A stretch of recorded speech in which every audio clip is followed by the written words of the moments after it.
की जनता हमें सेवा करने का मौका दे।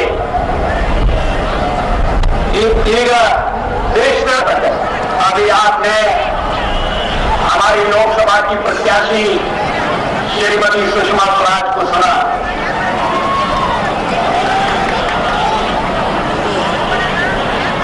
कन्नड़ भाषा पर उनका अधिकार देखकर मैं आश्चर्यचकित रह गया।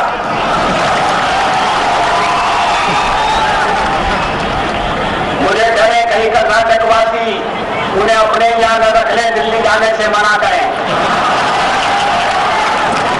लेकिन दिल्ली तो उन्हें जाना है, चुनाव जीतने के बाद जाना है, लोकसभा के सदस्य के रूप में जाना है। इसलिए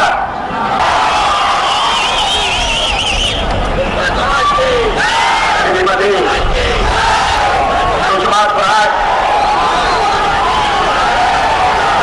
लोकसभा का चुनाव लड़ना नहीं चाहती। उन्होंने चुनाव लड़ने से मना किया था। उन्होंने कहा था कि मैं इस बार चुनाव नहीं लड़ूंगी, मैं पार्टी के और उम्मीदवारों के लिए काम करूंगी। लेकिन कोई अदृश्य शक्ति थी जो ये तय कर रही थी कि वो चुनाव भी लड़ेंगी और कहां लड़ेंगी ये भी तय कर रही थी।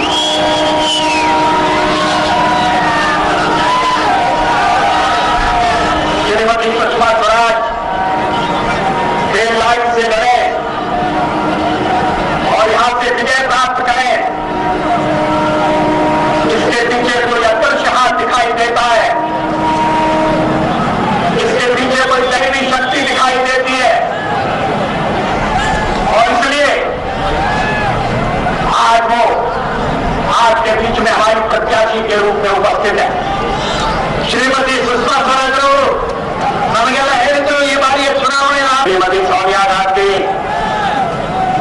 कहीं से भी चुनाव लड़े, किसी को आपत्ति नहीं हो सकती, किसी को ऐतराज नहीं हो सकता।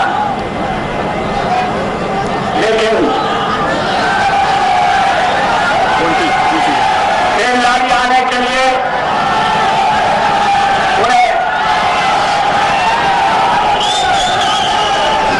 2 इंच में आने की जरूरत नहीं थी।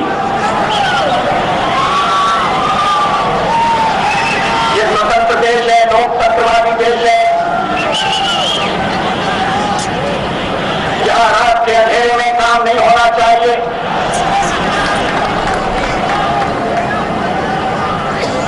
नामजदगी पर्चा दाखिल करना एक अपने में कार्यक्रम समारंभ है। श्रीमती सोनिया गांधी दिन के उजाले में आ सकती थी, उससे सुरक्षा के लिए बड़ी कठिनाई पैदा हो गई। सुरक्षा के प्रबंध को भी सूचित नहीं किया गया कि श्रीमती सोनिया गांधी बेलगाड़ी जा रही है। उनके साथ कोई रक्षा करने वाला नहीं था, हिफाजत करने वाला नहीं था, देखरेख करने वाला नहीं था। ये सरकार के लिए बड़ी मुसीबत की बात हुई, ऐसा नहीं होना चाहिए था।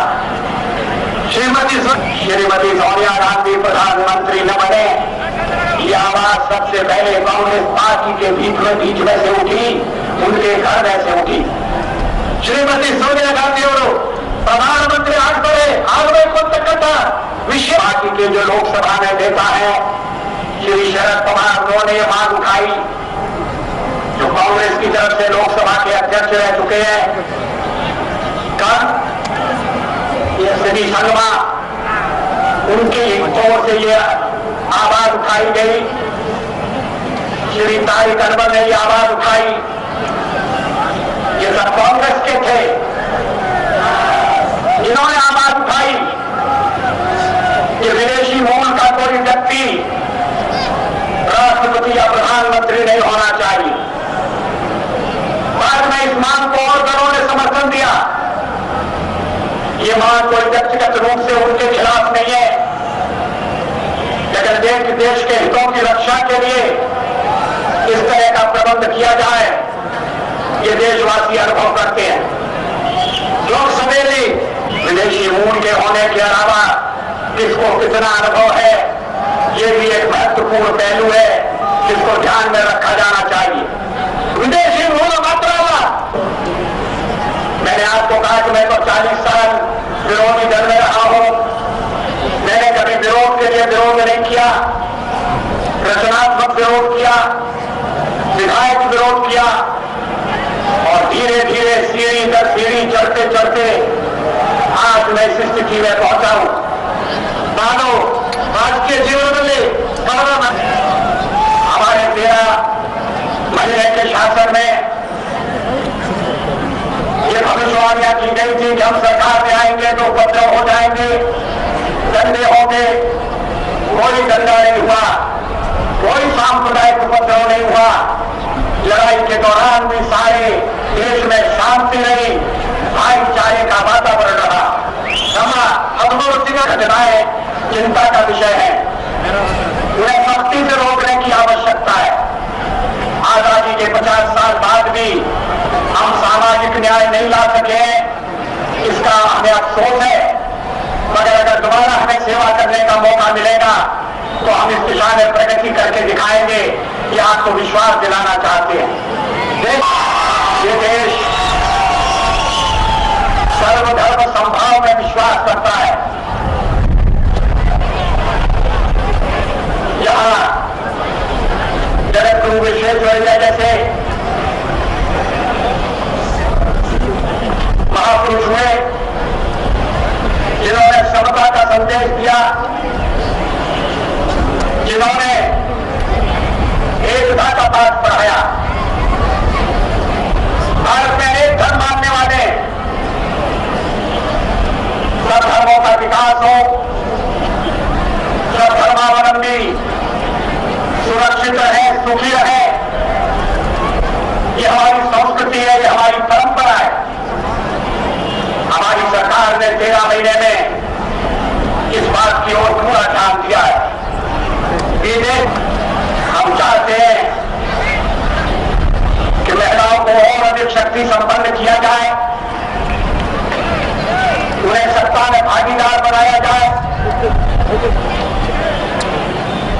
हम चाहते हैं कि लोकसभा में ऐसा विधेयक पास हो जिसके अंतर्गत विधानसभा में और लोकसभा में महिलाओं के लिए स्थान रिजर्व किए जा सके, सीट सुरक्षित की जा सके। लेकिन कुछ पार्टियों के विरोध के कारण ऐसा नहीं हो सका। हमने अपने घोषणा पत्र में इस बात को फिर से दोहराया है और हम आपको आश्वासन देना चाहते हैं, अगर केंद्र में हमारी सरकार बनी और बनेगी ऐसा निश्चित पर दिखाई देता है तो फिर हम विधेयक लाकर 33% सीटें लोकसभा में और विधानसभा में महिलाओं के लिए, अपनी बहनों के लिए सुरक्षित रखेंगे। अब मैं अपना भाषण समाप्ति की ओर ले जाना चाहता हूं। माननीय श्रीमती सुषमा स्वराज जी ಅವರನ್ನು ಗೆಲ್ಲಿಸಿ माननीय ನಾವೆಲ್ಲ ಹೋರಾಡಿ ಒಂದು ಸಮೃದ್ಧ, ಸುಖಮಯ, ಶಾಂತಿಮಯ ಮತ್ತು ಸಮತೆ, ಮಮತೆ, ಸಾಮಾಜಿಕ ನ್ಯಾಯ ನೆಲೆಸುವ ಭಾರತವನ್ನು ಕಟ್ಟೋಣ.